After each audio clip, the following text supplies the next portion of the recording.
Yes, dear students, Assalamu alaikum. Good noon. Welcome in the session. As you remember, yesterday we discussed why democracy and advantages of democracy as explained by Robert Dahl. Today we will discuss the second part of the same discussion. Robert Dahl in this chapter has discussed 10 advantages of democracy. Yesterday we discussed first five of those advantages. Today we will discuss the last five advantages of democracy. So the sixth one is only a democratic government can provide a maximum opportunity for exercising moral responsibility. Only a democratic government can provide a maximum opportunity for exercising moral responsibility. What does it mean? When we say you exercise moral responsibility, it means you do not just pick your moral ideas randomly. You only adopt your principles and make big decisions after a thoughtful process. You think logically, you think reasonably, and then you decide your decisions, make your decisions. This process includes reflection, thinking, careful study, and considering all the options. You must also think about what will happen after you make that choice. What will be the consequences of your decisions? For you to be morally responsible, you must be self governing. Self governing, self rule. Self rule means that you abide by the laws that you make yourself. You act upon the decisions that you make yourself. This is called self governing or self rule. This self governing applies to all of your important moral choices. Being morally responsible is a very demanding idea. Most of us can't hope to meet this standard all the time. But here is the important part. If you have fewer chances to live under laws you choose, your chance to be morally responsible is also less. If you have fewer chances to live under laws you choose, your chance to be morally responsible is less. It means if you are living under a dictatorship, if you're living under authoritarian governments, you will have less chances to decide your things. How can you be responsible for decisions that you have no control over? If you cannot influence the government leaders, how can you be responsible for what they do? You are certainly affected by the group decisions that are made. The democratic process gives you the biggest chance to live under laws of your own choosing. Therefore, democracy allows you to act as a morally responsible person more than any non democratic system can. So, under democratic governments, you have more opportunities to decide your things. The seventh advantage is democracy fosters human development more fully than any feasible alternative. It promotes human development. This is a very bold claim. You will notice that this is a claim about facts. In theory, we should be able to test this idea. We would need to find a good way to measure human development. How can we measure human development? Then we would compare this development between people in democratic and non democratic countries. The evidence we have supports the idea that democracy helps people grow. People grow in a democratic environment, they excel. However, we should probably think of this as an idea that is very reasonable. We should probably think of this as an idea that is very reasonable. Almost everyone has an idea of what makes a person good or bad. We want to encourage the good qualities and stop the bad ones. Desirable qualities we want to encourage are things like honesty, fairness, courage, and love. So, these are the desirable qualities in a developed individual: honesty, fairness, courage, and love for humanity. Many of us also believe that a fully grown adult should be able to look after themselves. They should act to take care of their own interests. They should not just rely on other people to do it for them. We think adults should act responsibly. They should weigh different options as best they can. They should think about the results of their actions, the consequences of their actions. They should consider the rights and duties of others as well as themselves. Finally, they should be able to talk freely and openly with others about problems they face together. While people are born with the ability to be good citizens, democracy is the only system that lets that potential shine. When most people are born, they have the potential to develop good qualities. How much they actually develop these qualities depends on many things. The kind of political system they live in is one of those important things. Only democratic systems provide the conditions needed for these good qualities to fully grow. All other kinds of governments drastically reduce the chances for adults to act responsibly. In authoritarian countries and authoritarian societies, people are less responsible because they do not have the chances to make laws. They have less chances to make decisions, so they are less responsible. Non-democratic governments limit the ability to protect your own interests. They limit the ability to think about others' interests. They limit the chance to take responsibility for big decisions, and they limit the freedom to search for the best decision. A democratic government is not the only thing needed to make people develop these qualities, but it is an essential part of the process. The eighth advantage of democracy, Robert Dahl explains, only a democratic government can foster a relatively high degree of political equality.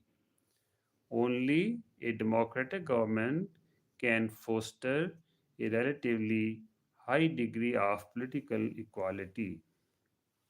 One of the most important reasons to choose a democratic government is this: it can achieve political equality among its citizens. It can do this much better than any other system we could realistically choose. Political equality is desirable. It must be true if we accept some other reasonable beliefs. These are beliefs that most of us probably already agree with. The benefits of democracy we have discussed so far apply to most democracies, both old and new. But we learned earlier that some government practices we use today are quite new. They are a product of the last few centuries. For instance, universal adult suffrage. Suffrage means the right to vote. Universal adult suffrage means all adults can vote. For instance, universal adult suffrage is mostly a creation of the 1900s, in other words, in the 20th century. These modern systems, where all adults vote, seem to have two extra benefits. These two benefits could not be claimed by older democracies or republics. The ninth advantage: modern representative democracies do not fight wars with one another. Modern representative democracies do not fight wars with one another. Very important, very important. This amazing benefit of democratic governments was totally unexpected. No one predicted this would happen. But by the end of the 1900s, the evidence was clear and overwhelming. Between 1945 and 1989, there were 34 international wars. None of those wars happened between democratic countries. What's more, these countries were not even preparing to fight each other. This is true even if we look before 1945. Well back into the 1800s, countries with proper democratic systems and voting rights for many men did not fight wars with each other. Of course, modern democratic governments have fought wars. They have fought wars with non democratic countries. They have also used military force to rule over conquered people, which is called colonial rule. Sometimes they have interfered in the politics of other countries. They have even helped weaken or overthrow a weak foreign government.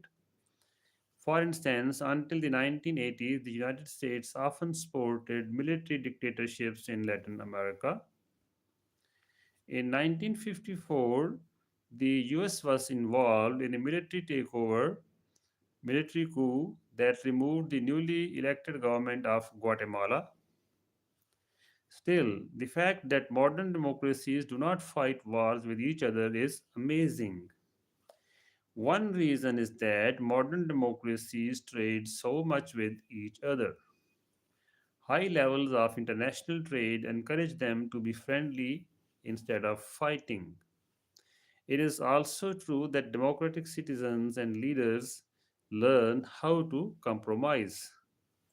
In addition, they see people in other democratic countries as less threatening. They view them as being more like themselves and more trustworthy. Finally, they have a long history of peaceful talks, long history of treaties and alliances. They also join together against non democratic enemies. This history makes them want to seek peace instead of starting wars. Because of all this, a world with more democracies promises to be a more peaceful world. Okay, now let me stop here for a while. Let us discuss it a bit in detail. It is a very, very important point, as I said earlier. अब ये जो यहाँ पे बात हुई है कि जो जमहूरी ममालिक हैं उनके यहाँ जंगें नहीं होती। अब यहाँ पे कुछ बेसिक क्वेश्चंस हैं। अगर क्लासरूम में आमने सामने होते तो मैं आपसे पूछता क्या क्वेश्चंस हैं। अब चूँकि यहाँ पे हम यूट्यूब पे मैं तो डायरेक्टली खुद ही बता देता हूँ। क्वेश्चन से पहले मैं आपको ये बताऊँ कि इस पे बहुत सारी रिसर्च हुई है। जो स्कॉलर्स हैं डेमोक्रेसी के, जो थ्योरिस्ट हैं, उन्होंने सारी दुनिया से डेटा इकट्ठा किया जमहूरी ममालिक का, और उन्होंने देखा कि जो कंसोलिडेटेड डेमोक्रेसीज़ हैं, उन्होंने एक दूसरे पर हमला नहीं किया। एक दूसरे के साथ जंग नहीं की। ख़ास तौर पे ये जो वेस्टर्न यूरोप है, मगरबी यूरोप है या स्कैंडिनेवियन कंट्रीज़ है नॉर्दर्न यूरोप में, इनको ज़ोन ऑफ पीस कहा जाता है। इनको क्या कहा जाता है? Zone of peace. और इस थ्योरी को कहा जाता है डेमोक्रेटिक थ्योरी ऑफ पीस या थ्योरी ऑफ डेमोक्रेटिक पीस। इसी तरह आप देखते हैं अमेरिका में कनाडा और अमेरिका की जंग नहीं होती। ऑस्ट्रेलिया है, उसकी जमहूरी मुल्कों के साथ जंग नहीं होती। लेकिन रॉबर्ट डाल ये बता रहे हैं कि जमहूरी मुल्क जो है ना, गैर जमहूरी मुल्कों के साथ जंगें करते हैं।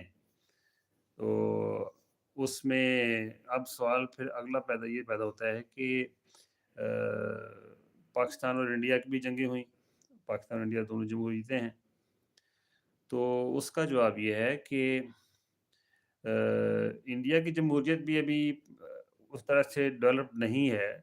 ये माशरे की सतह पर तो जमहूरियत वहाँ पे तकरीबन नहीं है। अक़लीतों के साथ बहुत बुरा सलूक होता है वहाँ पे। कश्मीर के साथ कश्मीरियों के साथ वहाँ पे गैर जमहूरी सलूक हो रहा है। उनको उनका हक नहीं दिया जा रहा सेल्फ डिटर्मिनेशन का।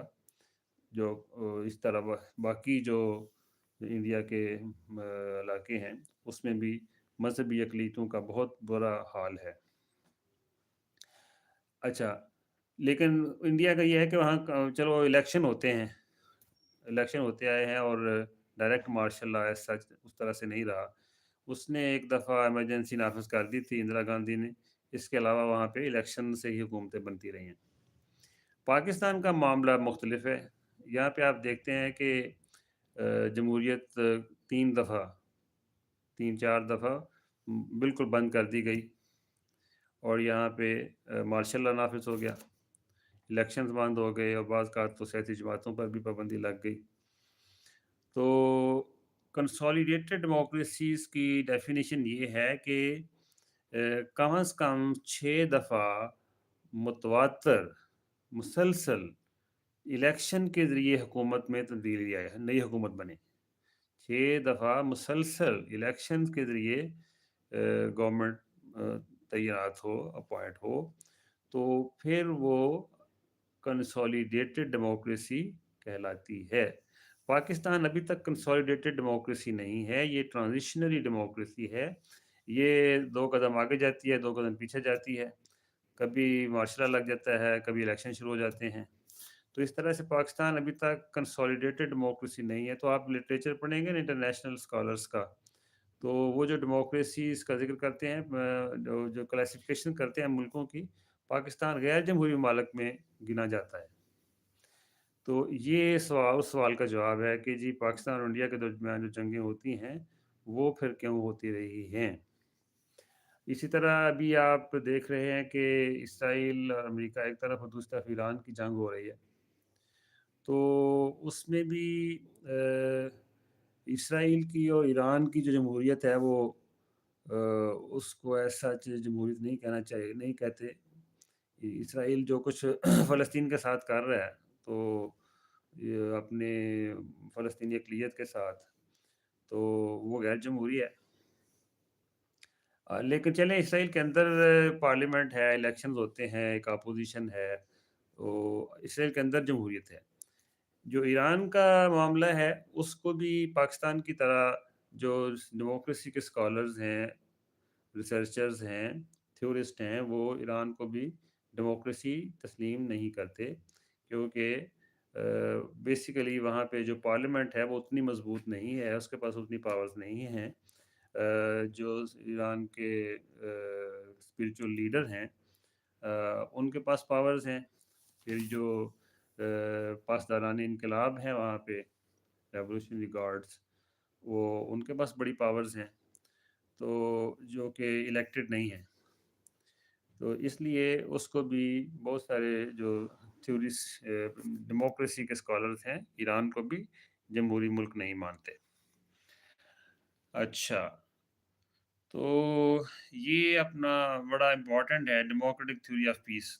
एक्चुअली बात ये है कि इंसानियत जब इंसानी माशरा जब से तश्कील पाया है दुनिया में, तो उस वक़्त से इंसान ये ख़्वाहिश करते थे कि जंग बंद हो जाए, जंग ख़त्म हो जाए, दुनिया में जंग ना हो। اس میں خون خرابہ ہوتا ہے، بربادی ہوتی ہے، اتنا لوگوں کی مطلب ہے کہ وہ برا حال ہو جاتا ہے۔ تو بہت سارے لوگ اس کے اوپر سوچتے آئے ہیں، غور و خوض کرتے آئے ہیں کہ دنیا سے جنگ کو کیسے ختم کیا جا سکتا ہے۔ تو آج تک انسانوں کو، انسانی معاشرے کو، انسانی برادری کو اس میں کامیابی نہیں ہو سکی۔ آپ دیکھتے ہیں کہ جنگیں ابھی بھی ہوتی رہتی ہیں، پاکستان اور افغانستان کی بھی جنگ ہو رہی ہے، اور انڈیا کے ساتھ بھی ہماری جنگیں ہوئی ہیں، اسی طرح بہت سارے ملکوں کی جنگیں ہوتی ہیں۔ اچھا، لیکن جو اس میں امید کی کرن ہے وہ یہ ہے کہ جیسے بھی میں نے ذکر کیا کہ پچھلے کئی دہائیوں سے ویسٹرن یورپ میں، مغربی یورپ کے ممالک میں آپ کو پتہ ہے کہ جرمنی، فرانس اور برطانیہ اور اسپین اور پرتگال، ان کی بے شمار جنگیں ہوتی رہتی تھیں، تقریباً ہر وقت جنگ ہوتی رہتی تھی کہیں نہ کہیں یورپ کے اندر۔ تو یہ بڑے ازلی ابدی دشمن تھے، جیسے پاکستان انڈیا ایک دوسرے کے دشمن ہیں، اس طرح جرمنی اور فرانس ایک دوسرے کے دشمن تھے، فرانس اور برطانیہ ایک دوسرے کے دشمن تھے، برطانیہ اور جرمنی ایک دوسرے کے بڑے سخت دشمن تھے۔ لیکن یہ کہ اب انہوں نے دوستی کرنا سیکھ لی ہے، اور وہ جمہوری ملک بن گئے ہیں، اور وہ پیار محبت سے رہتے ہیں، اور اپنے جو تنازعات ہیں وہ پرامن طریقے سے حل کرتے ہیں۔ تو اور بیسک وجہ یہی ہے کہ ان کے اندر جمہوریت جو ہے نا، معاشرے کی سطح پر بھی اور ریاست کی سطح پر بھی بہت سٹرانگ ہو گئی ہے، کنسالیڈیٹ ہو گئی ہے۔ اسی طرح جو اسکینڈینیوین کنٹریز ہیں جن میں ناروے آتا ہے، فن لینڈ آتا ہے، اس طرح تو ادھر بھی بہت بہت امن ہے، پیس ہے، کوئی جنگ نہیں ہوتی، کوئی سول وار نہیں ہوتی، اور کرائمز کی شرح بھی، جرائم کی شرح بھی بہت کم ہے۔ تو اس کو کہتے ہیں زون آف پیس۔ اور جیسے میں نے کینیڈا اور امریکہ کی بات بھی کی، تو اس طرح سے یہ بھی دیکھا جا رہا ہے کہ یہ جو زون آف پیس ہے یہ وقت کے ساتھ ساتھ بڑھ رہا ہے، جیسے جیسے ڈیموکریسی دنیا میں ترقی کر رہی ہے، یہ جو ڈیموکریٹک پیس تھیوری ہے وہ بھی ساتھ ساتھ زیادہ مضبوط ہو رہی ہے۔ تو وہ جو لبرل فلاسفرز ہیں وہ کہتے ہیں کہ اگر آپ نے دنیا سے جنگ کو ختم کرنا ہے تو اس کا ایک طریقہ یہ ہے کہ دنیا کے سارے ملکوں میں جمہوریت قائم ہو جائے۔ سارے دنیا کے سارے ملک اگر جمہوری بن جائیں، صحیح معنوں میں جمہوری بن جائیں، تو وہ ایک دوسرے پر حملہ نہیں کریں گے۔ تو جب حملہ نہیں کریں گے تو جنگ نہیں ہوگی۔ تو یہ ایک بڑا بنیادی ڈسکورس ہے ڈیموکریسی کے سبجیکٹ میں، ڈیموکریسی کے کورس میں۔ اس کو آگے مزید بھی ہم کسی وقت اسٹڈی کریں گے۔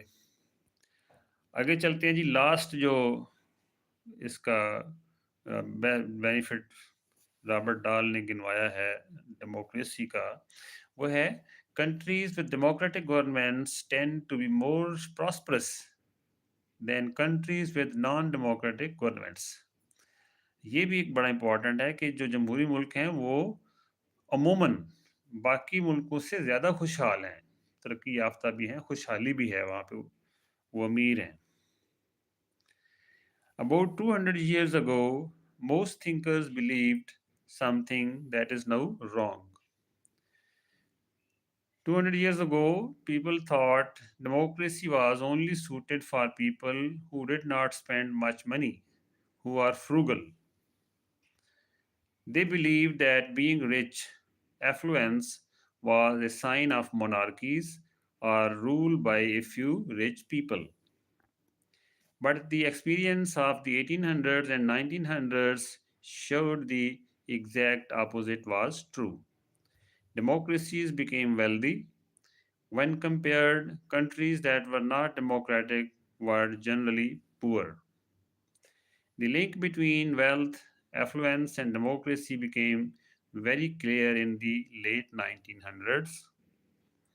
The reason is partly because modern democracy works well with the market economy. In a market economy, business rules are usually not too strict.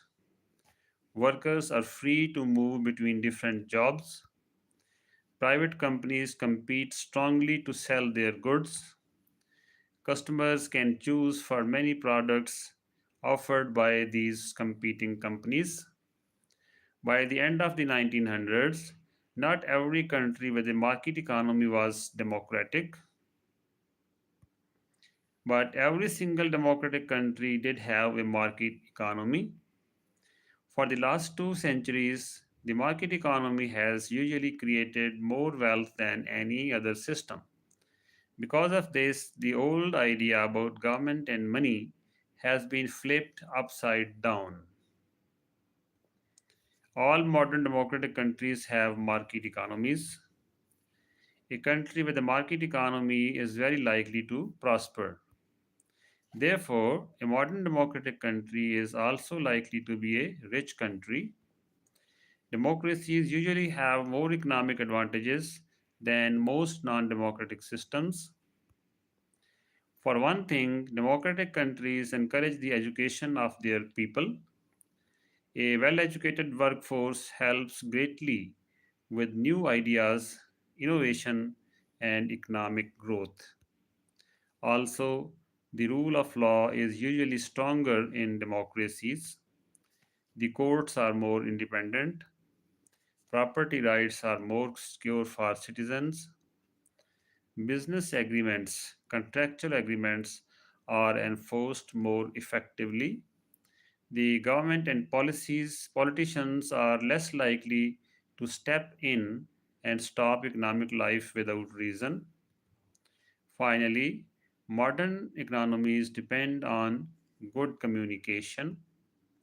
In democratic countries, the obstacles to communication are much lower.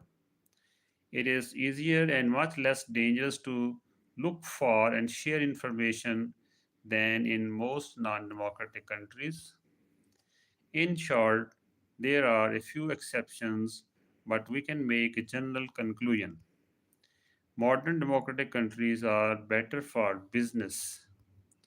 They provide a good place for a market economy to work. This helps them achieve economic growth more easily than non democratic systems. This link between modern democracy and a market economy is good for both. In spite of its flaws, however, we must never lose sight of the benefits that make democracy more desirable than any feasible alternative to it. Figure 5. Why democracy? Democracy produces desirable consequences, avoiding tyranny, rights, general freedom, self determination, moral autonomy, human development, protecting essential personal interests, political equality. In addition, modern democracies produce peace seeking and prosperity. So, this was the summary of this chapter. Now, I close YouTube and I join you on WhatsApp.